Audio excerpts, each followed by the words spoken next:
ED के action के खिलाफ राज्यसभा में जबरदस्त हंगामा देखने को मिला है, जहां पर हेराल्ड हाउस केस में कांग्रेस का पार्लियामेंट में हंगामा देखने को मिला है। ऐवान के वेल में जाकर अराकीन पार्लियामान ने जबरदस्त नारेबाजी की है। पार्लियामेंट में आने से पहले ईडी का नोटिस आता है और ईडी की कार्रवाई में सरकार का रोल नहीं है, ये पीयूष गोयल का कहना है। राज्यसभा में खड़गे और पीयूष गोयल के बीच तीखी झड़प देखने को मिली है। अपोजिशन ने लगाए हैं ईडी के तानाशाही नहीं चलेगी के नारे। पार्लियामेंट जब चल रहा है तो ईडी का समन आता है, आप जल्दी आइए।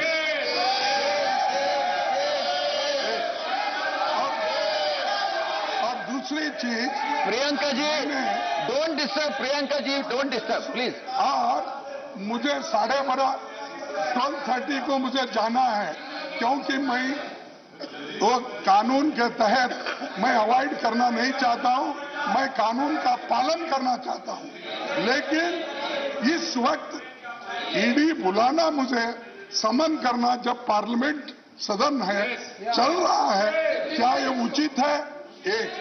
और दूसरी चीज, पार्लियामेंट चलते वक्त में कांग्रेस पार्टी के अध्यक्ष के घर को और राहुल जी के घर को नियरली आप बैठिए लोग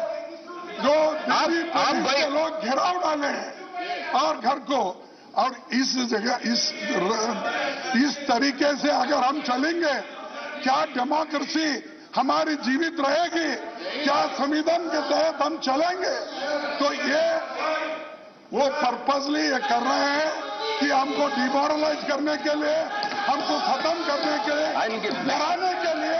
हम करेंगे नहीं, हम फाइट करेंगे। इसमें सरकार किसी तरीके से, सरकार कभी भी जो लॉ एनफोर्समेंट अथॉरिटीज है उसके काम में दखल अंदाज नहीं देती है। शायद इनके जमाने में जब इनकी सरकार चलती थी तो ये लोग इंटरफेयर करते होंगे। हमारी सरकार requested the chair and chair has allowed given an opportunity to honorable LOP. Now after hearing the LOP, you are coming to the house and trying to disturb the house, which is not correct, which is not as per the rules. कानूनी व्यवस्था का पालन करना चाहिए, बजाय के भागना चाहिए। सदन की कार्रवाई अच्छी तरीके से चले। हमारी सरकार लॉ एनफोर्समेंट अथॉरिटीज के काम में